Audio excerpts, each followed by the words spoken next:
आखिरकार मैं पुलिस से पीछे छुड़ा ही लेता हूँ और मैं मावेश को उसके सोने की चिड़िया दे देता हूँ। अब मैं अपने घर में वापस आ गया था, लेकिन अभी भी एक बात मुझे खाया जा रही थी। मैंने अपनी इस KTM बाइक से शहर में काफी तबाही मचा दी थी और काफी पुलिस वालों को भी मेरे पीछे दौड़ाया था इस बाइक से। और मेरे ख्याल से तो पुलिस वालों ने इस बाइक की तलाशी करना शुरू भी कर दिए होंगे। वो तो अच्छा था कि मैंने इस बाइक की प्लेट नहीं लगा के रखी थी, लेकिन इससे पहले कि पुलिस वालों को इस गाड़ी के बारे में पता चलता, मुझे इस गाड़ी को किसी न किसी तरह छुपाना था। मैं गाड़ी पे बैठता हूँ अपनी, उसे स्टार्ट करता हूँ और स्टार्ट करके सीधा अपने घर से निकल पड़ता हूँ। अब मेरी ऑल्टो के बेचने के बाद यही वो एक गाड़ी थी जिसे मैं डेली यूज के लिए इस्तेमाल कर सकता था, क्योंकि मैंने जो स्कॉर्पियो रिस्टोर की थी उसका एवरेज काफी ज्यादा कम था, तो उसे डेली यूज के लिए इस्तेमाल करना बिल्कुल भी पॉसिबल नहीं था। और मावेश की रॉबरी के लिए मुझे जबरदस्ती ये बाइक खरीदनी पड़ी। इसको ही लेके अब मुझे चलना था, तो इस बाइक को मैं लेके लगभग आधा घंटा ड्राइव करने के बाद सीधा पहुंच जाता हूँ अरमान भाई की वर्कशॉप में। पहले तो मैंने सोचा कि मुझे इस बाइक को बेच देना चाहिए, लेकिन उससे मेरा काफी ज्यादा लॉस हो जाता। तो इस गाड़ी को सही सलामत रखने के लिए मेरे पास एक और आइडिया था। मैं अरमान भाई की वर्कशॉप में जाता हूँ और वहाँ पे अपनी गाड़ी को पार्क कर देता हूँ। अरमान भाई गाड़ी को देखते बोलते हैं, अच्छा तो इस बार ये गाड़ी बेचने आए हो क्या? पर मैं उन्हें बोलता हूँ कि मुझे मेरी गाड़ी के सारे डेंट और स्क्रैचेस फिक्स करने हैं और मेरी गाड़ी को पूरी तरीके से रिपेंट करवाना है। ये सुन के पहले तो अरमान भाई थोड़ा सोचते हैं और उसके बाद बोलते हैं काम हो जाएगा। उसके बाद अरमान भाई मेरी गाड़ी में बैठते हैं, उसे स्टार्ट करते हैं और सीधा लेके चले जाते हैं डेंटिंग और पेंटिंग वर्कशॉप में। यहीं पे मेरी गाड़ी का सारा काम होने वाला था।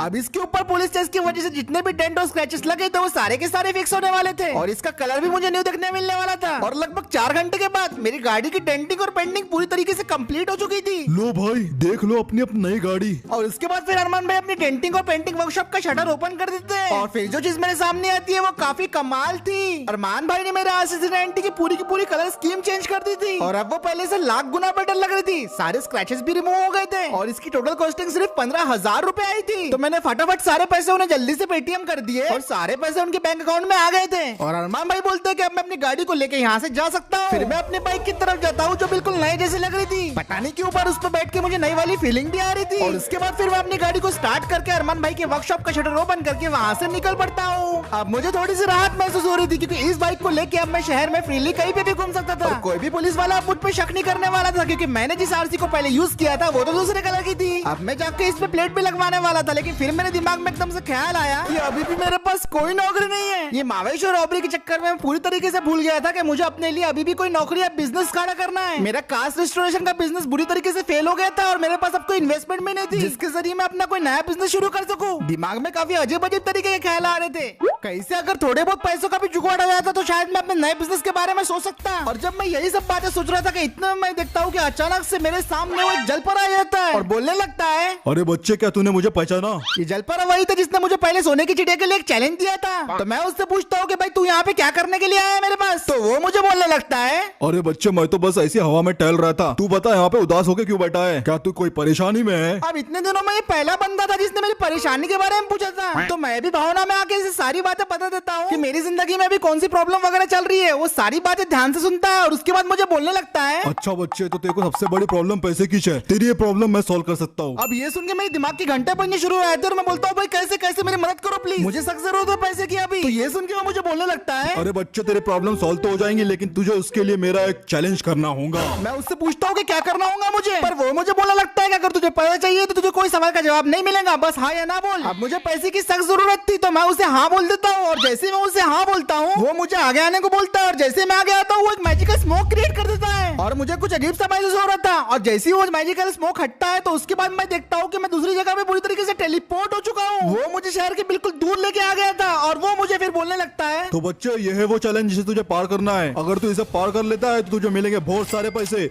लेकिन तू हार जाता है तो तेरी मौत तेरा इंतजार कर रही होंगी। और उसके बाद जैसे मैं इस चैलेंज को देखता हूँ मेरे तो होश ही उड़ जाते हैं। मैंने इससे ज्यादा अजीबोगरीब चैलेंज अपनी जिंदगी में पहले कभी नहीं देखा था। यहाँ के रैम्स तो मुझे शुरुआत से आड़े लग रहे थे। मुझे बाइक से ऐसी ऐसी चीजों को पार करना था जिस पे चलने के लिए मेरी बाइक बनी भी नहीं थी और अगर मैं उन सारी चीजों को पार भी कर लेता तो रैम के बीच में पहली बार देख रहा था कि कुछ ऐसी चीजें रखी है जिसकी वजह से मेरी गाड़ी का बैलेंस बिगड़ सकता था। मेरी इस बार गाड़ी काफी बड़ी थी लेकिन रैम पे चलने की जगह काफी कम। कई ऐसी चीजें जैसे कि फुटबॉल मुझे बिल्कुल समझ में नहीं आई कि वो रैम के ऊपर क्या कर रही है। ये सब के बाद मेरे सामने एक पेड़ था, लेकिन मैंने नहीं सोचा था कि मेरा सबसे बड़ा डर भी इस पेड़ के आगे ही होगा। पेड़ को क्रॉस करने के बाद यहाँ पे एक नहीं, दो नहीं, तीन मेगा जंप्स थी। 3 रैम, 3 मेगा जंप, और अगर मैंने तीनों जंप्स को सही तरीके से परफॉर्म कर लिया तो मैं जीत जाऊंगा और मेरे को मिलेंगी फिनिशिंग लाइन और बहुत सारा पैसा। पर हार गया तो सीधा पानी में जाऊंगा और बचाने वाला भी कोई नहीं होगा। अभी रैम भले ही थोड़ा खतरनाक था लेकिन पहले के मुकाबले लेंथ में काफी छोटा था, तो मुझे लगा मैं इसे इजीली क्रॉस कर जाऊंगा। लेकिन तभी जलपरा एक बात बोलता है जिससे मेरी फटके हाथ में आ जाती है। अरे बच्चे एक और बात, ये रैम तुझे सिर्फ 2 मिनट और 50 सेकंड में पार करना पड़ेगा। अगर 1 सेकंड भी ज्यादा लगा तो तू हार जाएगा। अब ये सुन के मैं पूरी तरीके से घबरा गया था, लेकिन ये चैलेंज मैंने एक्सेप्ट कर लिया था, तो अब इसे किसी भी तरह कंप्लीट करना ही था। और अब मुझे जलपरा बोलता है कि 5 मिनट में तेरा चैलेंज शुरू हो जाएगा। अब मैं अपने बाइक पे बैठ के रैम चैलेंज के लिए तैयार था और गाड़ी के टिक टिक के साथ ही चैलेंज स्टार्ट हो जाता है। मैं शुरुआत में अपनी स्पीड ज्यादा रखने की कोशिश कर रहा था, लेकिन मुझे स्पीड कम करनी पड़ती है क्योंकि सामने स्लोप वाला रैम था और वहाँ पे मैं फिर स्लोली अपने आगे गाड़ी को बढ़ाते जाता हूँ। यहाँ पे ढलान भी थी और एक बहुत भयंकर टर्न भी था जहाँ पे मैं बहुत मुश्किल से अपनी गाड़ी को मोड़ पाता हूँ। लेकिन मेरे यहाँ पे KTM के स्ट्रॉन्ग ग्रिप वाले टायर काफी काम में आ रहे थे और वो बहुत अच्छी तरीके से ग्रिप दे रहे थे मुझे, और ऐसे ही मेरा पहला पड़ाव पार हो जाता है। दूसरे पड़ाव का रास्ता काफी सीधा था तो मैं स्पीड बढ़ा देता हूँ, पर जब मेरी गाड़ी यहाँ पर रबर के प्लेटफॉर्म पे आती है बुरी तरीके से हिलने लगती है। मैक्सिमम झटके तो सस्पेंशन ने संभाल लिए थे, पर मैंने भी पूरी जान लगा दी थी अपनी स्टेबल रखने में गाड़ी। रबर के प्लेटफॉर्म को मैंने सक्सेसफुली पार कर लिया था, लेकिन जब मैं अगले पड़ाव की तरफ जाता हूँ तो मेरा दिमाग खराब हो जाता है। रैम के बीचों बीच कोई मशीन रखी हुई थी और आगे जाने की बिल्कुल भी जगह नहीं थी, बस थोड़ा सा करंट बचा हुआ था। अब मुझे समझ में नहीं आ रहा था कि मैं क्या करूँ। टाइम में मेरे पास सिर्फ अब 2 ही मिनट रह गए थे। मैंने पूरी हिम्मत जुटाई और गाड़ी को आगे ले जाने लगा। बिल्कुल मशीनों की साइड से बिल्कुल करंट से मैं अपनी गाड़ी को आगे लेके जा रहा था। मैं 1 इंच भी हिलता तो मेरी गाड़ी सीधा पानी में गिर जाती, पर फॉर्चुनेटली मैंने वो गैप को पार कर लिया और मैं वहाँ से निकल आया। अब मैं फुटबॉल की तरफ आ गया था जहाँ मैं फुटबॉल से बचते हुए इस गोल बनी हुई रिंग को किसी तरह पार कर रहा था। ये भी काफी ज्यादा स्लिपरी और मुश्किल था मेरे लिए, इसलिए यहाँ पे मुझे बाइक को काफी स्लोली और अच्छे से आगे बढ़ाना पड़ रहा था। रिंग्स छोटी बड़ी और अनइवन थी जिसकी वजह से बड़ी दिक्कत हो सकती थी, लेकिन मैंने वो रिंग्स को भी पार कर लिया अपने सक्सेसफुली बाइक से। 1 मिनट और 32 सेकंड रह गए थे मेरे पास और मैं बेकर रैम की जंप की तरफ पहुंच गया था। मैंने अपनी बाइक की फुल रफ्तार बढ़ाई और उसे रैम से जंप करवा दिया, पर लैंडिंग में एक बड़ा पपट हो गया। जैसे ही मेरी बाइक लैंड हुई वो बंद हो गई। मैं गाड़ी को स्टार्ट करने की पूरी कोशिश कर रहा था लेकिन गाड़ी स्टार्ट नहीं हो रही। मैं अपने आप को सेकंड हैंड बाइक लेने के लिए कोस रहा था, भाई ये चालू ही नहीं हो रही थी। मैं कितना कोशिश कर रहा था, इतना सेल्फ मार रहा लेकिन चालू नहीं हो रही। 1 मिनट 10 सेकंड बचे थे मेरे पास। मेरा ऐसे टाइम वेस्ट हो रहा था, लेकिन आखिरी के कुछ सेकंड में मैं जब सेल्फ मारता हूँ वो गाड़ी चालू हो जाती है और फिर मैं उसको आगे लेके फट से निकल पड़ता हूँ। पर थोड़ा सा चलने के बाद मेरे को यहाँ पे रुकना पड़ता है क्योंकि सामने जो चीज थी, जो रैम था, वो मैं देख के शॉक हो गया था। ये रैम जमीन से उठा हुआ था, इसे पार कैसे किया जाए बिल्कुल भी समझ में नहीं आ रहा था। गैप तो इतनी बड़ी थी कि भाई वो बाइक उस पर चढ़ेंगी तो चढ़ेंगी कैसे। सिर्फ 50 सेकंड बाकी थी मेरे पास और तभी मेरे दिमाग में एक आइडिया आता है। मैं अपनी बाइक को सबसे पहले पीछे ले जाता हूँ ताकि फुल स्पीड से जंप कर सकूं। फिर मैं बाइक का फुल पावर लगा के एक व्हीली मार देता हूँ। मुझे लगा इस रैम पार हो जाएगा, लेकिन घपला हो जाता है। बाइक को इतना जोर का झटका लगता है कि मेरी बाइक हवा में थी।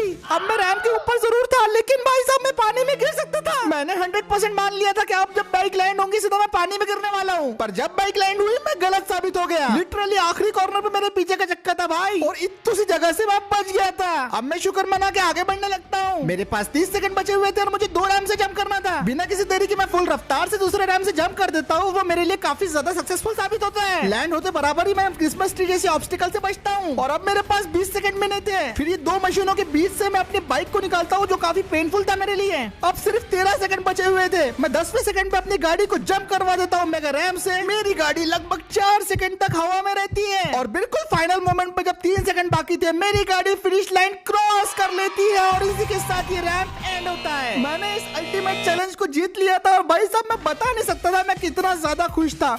मुझे यकीन नहीं हो रहा था कि मैंने इतने कम टाइम में इतने बड़े रैम को कंप्लीट कर लिया था। मैं दिल ही दिल में अपने बाइक को शुक्रिया कर रहा था क्योंकि भाई इसने बहुत साथ दिया था मेरा। मुझे बाइक के ऊपर गुस्सा भी आ रहा था क्योंकि मेरी बाइक का इंजन लगभग रास्ते के बीचों बीच बंद हो गया था, लेकिन इसने मेरा खूब साथ दिया था जिसकी वजह से मैं काफी खुश था। और फिर थोड़ी देर के बाद वहाँ पे जलपरा आ जाता है। पहले तो वो मुझे घूरते हुए देखता है और फिर बोलने लगता है, वाह बच्चे वाह, लगता है देखो बच्चा बोलना बंद करना पड़ेगा। मैंने जलपरा को बोला मैं रैम जीत गया तो मुझे पैसे तो मिलेंगे ना। हाँ बिल्कुल बिल्कुल, रैम जीता है तो तुझे पैसे तो बिल्कुल मिलेंगे। मैं ये सुन के काफी ज्यादा एक्साइटेड था और फिर उसके बाद अपना जलपरा जादू करने लगता है और कुछ मंत्र बोलने लगता है और उसके बाद जलपरा अपने जादू से वहाँ पे 30 लाख रुपए लेके आ जाता है। और महीनों बाद मैंने इतना सारा पैसा देखा था और मुझे यकीन नहीं आ रहा था कि मैं इतना सारा पैसा जीत चुका हूँ। ये ले बच्चे तेरा इनाम।